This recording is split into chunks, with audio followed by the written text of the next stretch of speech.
যেটা বলছিলাম, তো লাইফের সেকেন্ড অ্যাক্সিডেন্ট করি হচ্ছে আমি আমার R15 ভার্সন 3 নিয়ে। আর অ্যাক্সিডেন্টটা অনেক ভয়াবহ ছিল, অনেক বড় ছিল। আমি রাইড, আপনারা ম্যাক্সিমাম ওই ভিডিওটা দেখছেন, আমি আমার ব্লু কালারের ইন্দো R15 ভার্সন 3টা রাইড করতেছিলাম, আর পেছন থেকে আরেকটা ইয়েলো কালারের ভার্সন 3, ওইটাও R15, এসে আননোন ছিল, সে এসে আমার ধাক্কা দেয় হাই স্পিডে, দেন হচ্ছে ক্রাশ হয়।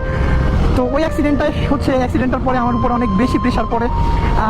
যদিও মানে থ্যাঙ্কস গড যে আমার কিছু হয় নাই, আমি বেঁচে গেছি, কিন্তু বাসা থেকে প্রচুর প্রেশার ক্রিয়েট করতেছিল। আর যাই হোক, বাইক দিবে না তো দিবে না, কোনো কিছুর বিনিময় হচ্ছে বাইক দিবে না। তখন বলছিল যে কার কিনে দিবে, কার ব্লগ শুরু করতে বললো। তো একটা জিনিস দেখলাম, যারা বাইক লাভার মানে হচ্ছে বাইক লাভার, কার দিয়ে আসলে কী হবে বলেন? বাইকের মজা তো বাইকেই পাওয়া যায়, কারের মজা কারে। তো আমি তো বাইক লাভার। এরপর আবার ফ্যামিলির সঙ্গে একটু ঝামেলা হলো আমার, তারপরও বাইক ছাড়ি নাই। ওই V3টা রিপ হয়ে গেছিলো।